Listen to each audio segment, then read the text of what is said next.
Hello guys, আমি বহুত দিন পরে ব্লগ বানাচ্ছি। তে আজকে আমি বানাবো সবজি। তো দেখে নিও তোমরা, ভালো লাগলে লাইক কমেন্ট শেয়ার জরুর করো। দেখাবো আমি অলরেডি সবজি কেটে নিয়েছি। এর মধ্যে কাঁকরোল, কুমড় আর আলু দিয়ে সবজি বানাবো। অলরেডি কেটে নিয়েছি, এটা নিজেরই গাছের এটা সবজি। আর এটা কারেলাও নিজের গাছের। আর এটা মাশরুমটা কিনেছি, মাশরুম দিয়ে। আর এটা বুট চানা দিয়ে আমি ফ্রাই করব। দেখবে, দেখো আমি মাশরুমটাকে একটু বয়েল করে নেব। বয়েল করার পর একটু হালকা বয়েল হয়ে যাবে, তারপরে আমি নামাবো। তো গাইস দেখো, আমার কারেলা ফ্রাই হয়ে গেছে। দেখো বানাবো সবজি। তো দেখো তেলটা গরম হয়ে গেছে। তা আমি পাঁচফোড়ন সম্বাস দেবো, তারপরে সবজি ঢালবো। জিরার গুঁড়ো, হলদির গুঁড়ো ঢেলে দিয়েছি।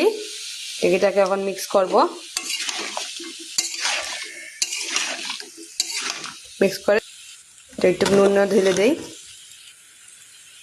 তাড়াতাড়ি সিদ্ধ হয়ে যাবে। তারপরে মিক্স করে ঢেকে রেখে দেবো, এটা আস্তে আস্তে হবে। দেখো আমাদের গাছের আম, এটা এখন কেটে আমি খাবো তরকারি হতে হতে। দেখে নাও, পাকা আম যা মিষ্টি। দেখো আমি কেটে নিয়েছি আমটাকে, পোকরা কিছু নেই। আমটা সেই মিষ্টি আম, এটাকে খাবো এখন আমি। ফাইনালি আমার সবজিটা হয়ে গেছে, এখন নামিয়ে নেব। তো মাশরুমটাকে আমি বয়েলিং করে নিয়েছি, হালকা বয়েল।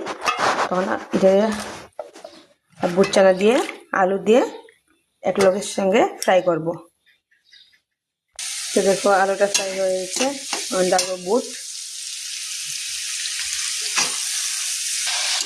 ফ্রাই করে নেব ভালো করে। তারপরে ডালবো মাশরুমটাকেও ফ্রাই করব। তুমি একটু নুন নিয়ে নেই,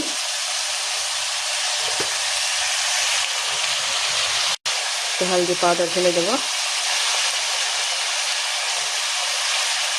একটু চিলি পাউডার ঢেলে দেবো, একটু জিরা পাউডার ঢেলে দেবো।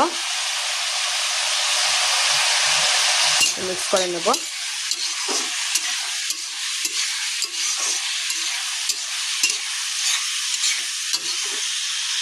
হয়ে গেছে মিক্স, তারপর একটু কাভার করে নেব। দেখো মাশরুমটাও ঢেলে নিয়েছি, এটাকে ভালো করে ফ্রাই করব। ফ্রাই করার পরে